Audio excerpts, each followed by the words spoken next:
So me and a team of 3 built this shop, which is a 60 by 40, 100% steel, in just 9.5 days. Let me show you the process.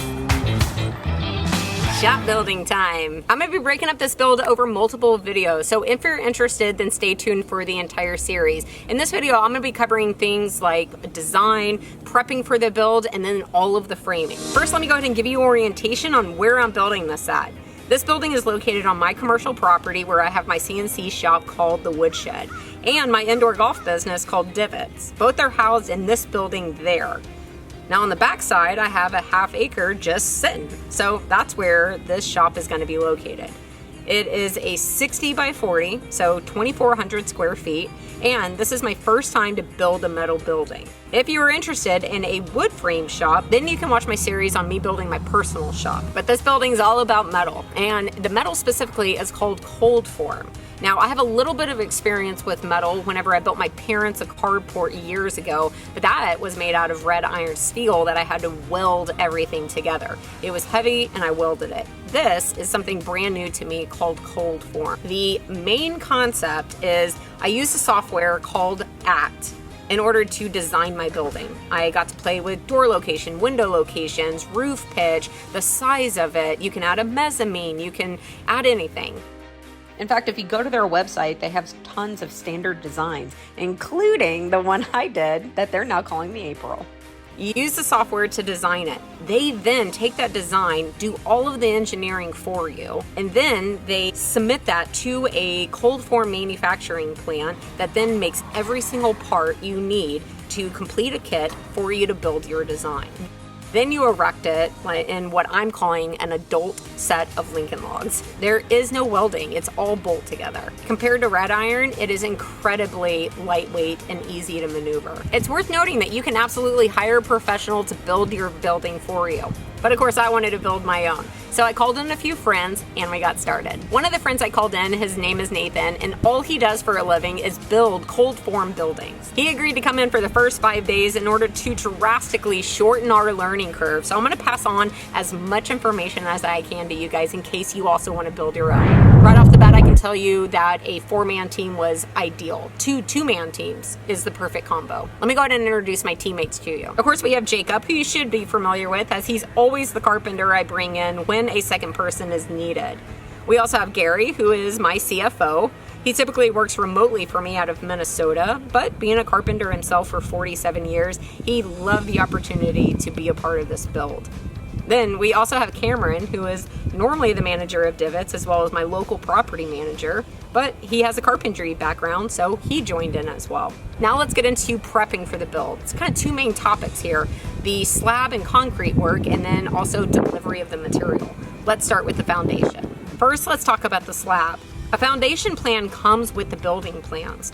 I could then turn that over to a concrete guy. I always get at least 3 quotes. And I had the slab poured a month prior to wanting to build on it. A few takeaways for the concrete guy. I did something called a leave out, where you leave out a small area of concrete.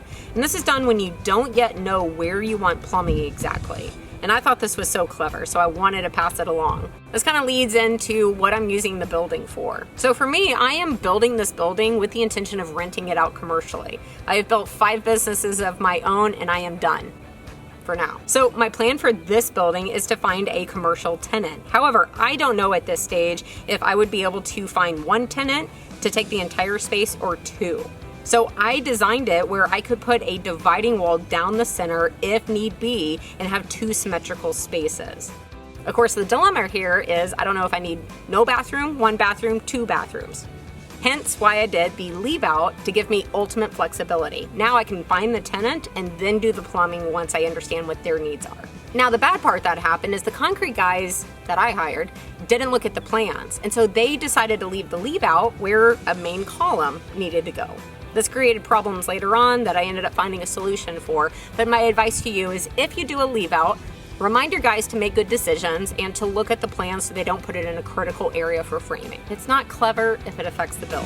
All right, now moving on to receiving material. This part is tricky. It's kind of insane actually because my material showed up and it looked like so little. Like how in the world does this make my huge shop? Now, spoiler alert, It does. Even down to the screws, everything you see here becomes my finished shop. Now you will need equipment to offload the material, and some of it is tricky.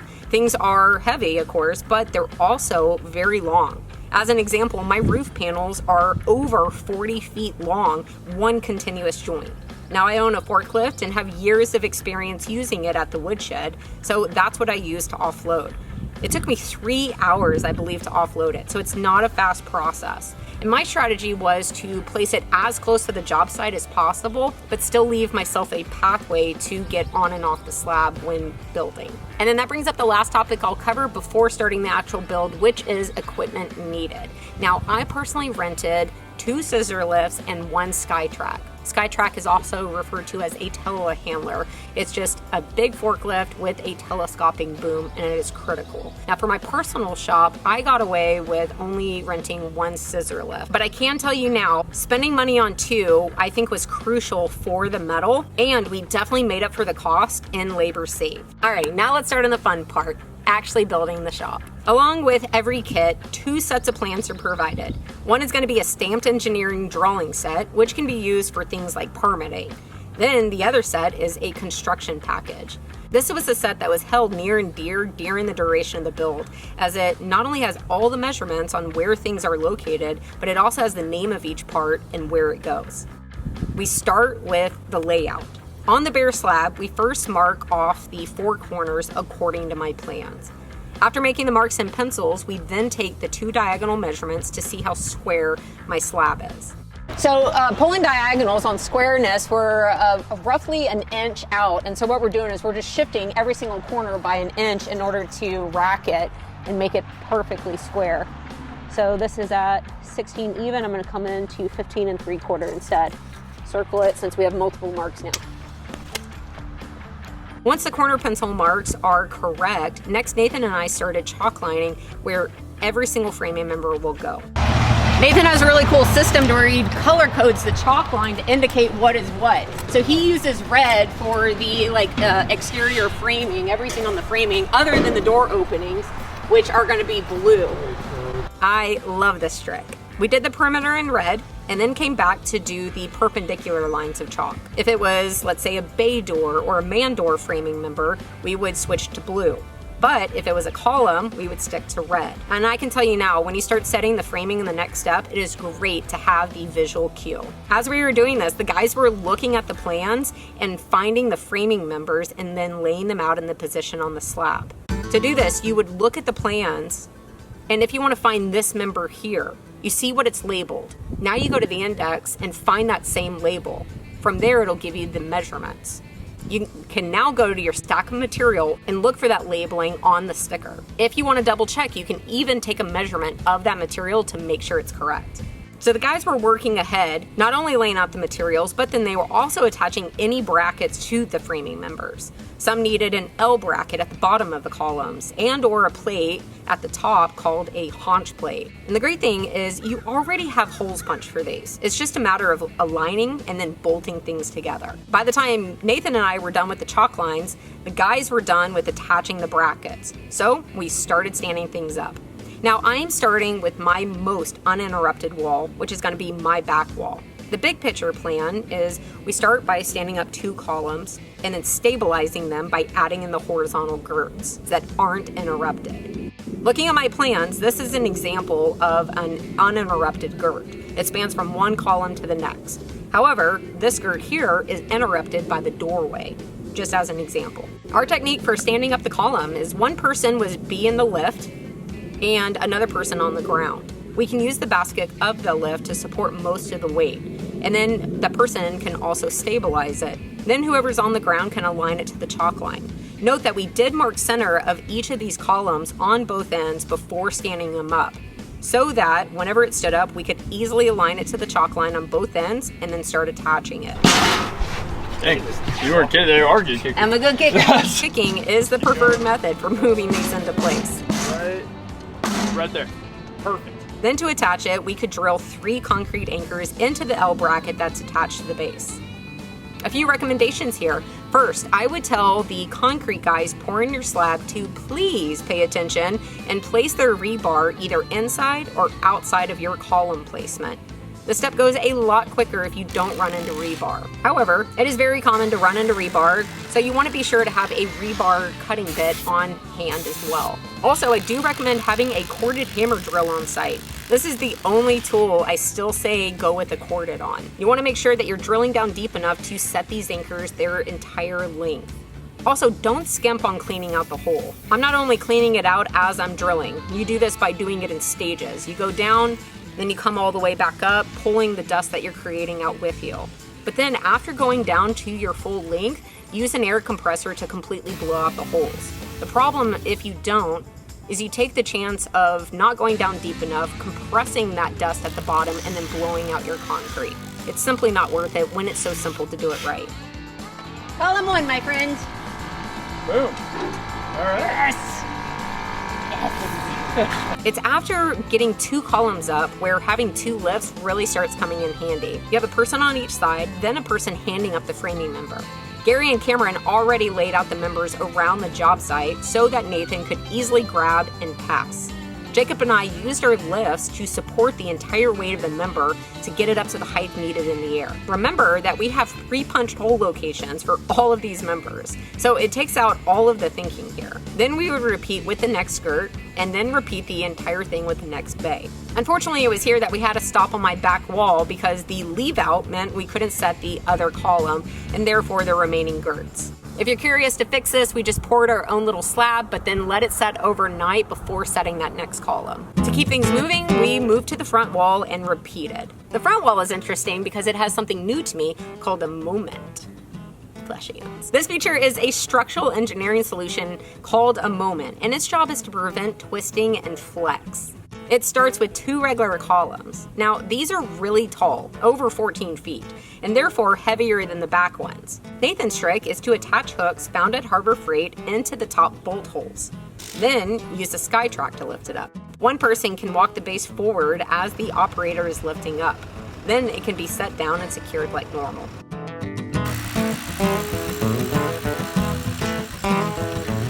To have a few extra bodies around, we found 3 people walking it up, and 1 person in a lift to catch and stabilize it also worked easily enough.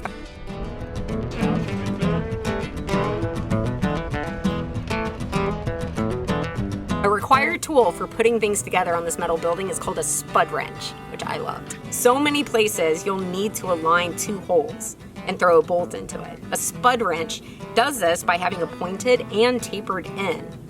You could stab it in and then wrench it over to align the holes. Also, hearing protection is a must around this metal building. Hearing protection around tools is always needed, but on a metal building, it just resonates around no matter where you're working. And don't forget, I always have a coupon code for you guys on ISOtunes, which is my preferred hearing method for over a decade now.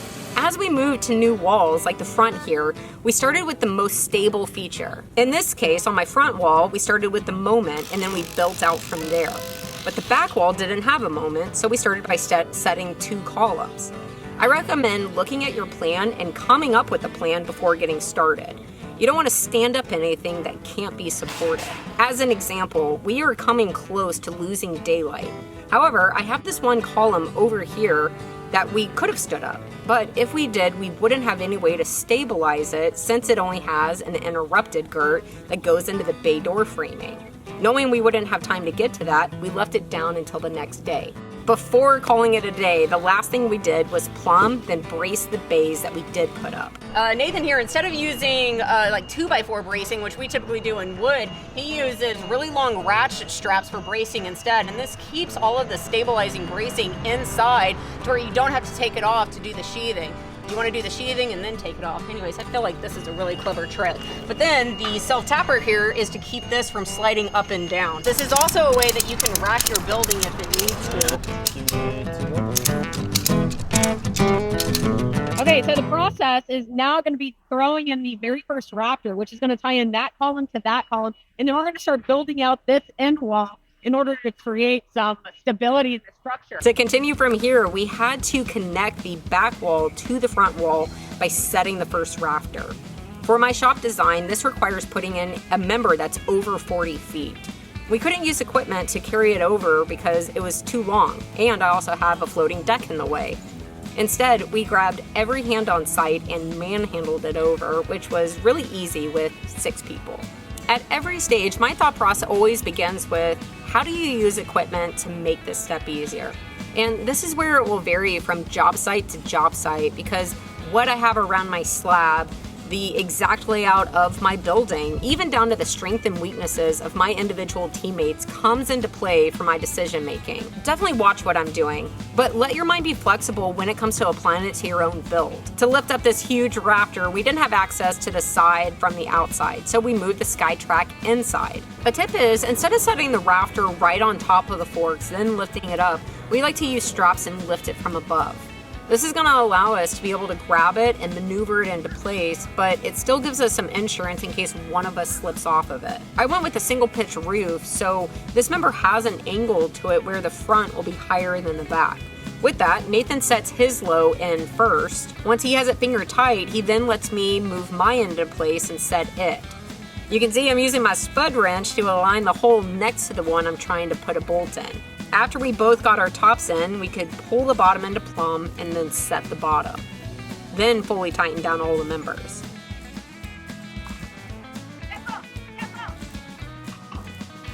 Next, we can reposition the lifts to where the next framing will go in, which will be the end columns that will frame around the window. In the lift, I simply have to look for the chalk lines on the ground, then also the pre-punched holes in the rafter.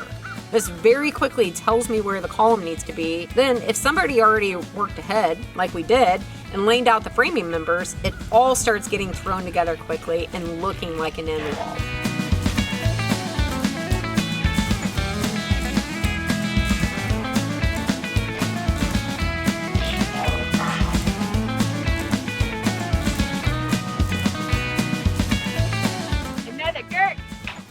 It's so fun how quickly it starts looking like something.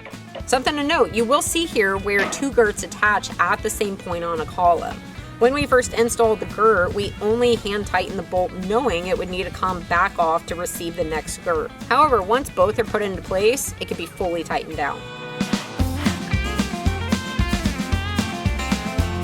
And I'm going to go ahead and stop there as the next member gets into the roofing framing, which I want to save for an video all in itself since we have already covered so much information. Now be sure to leave me your questions all throughout this series, because at the very end of the series, I'm going to do a dedicated video answering your most commonly asked questions. All right, that's it for this one. I will see you on part 2 where we pick up roofing on this metal building.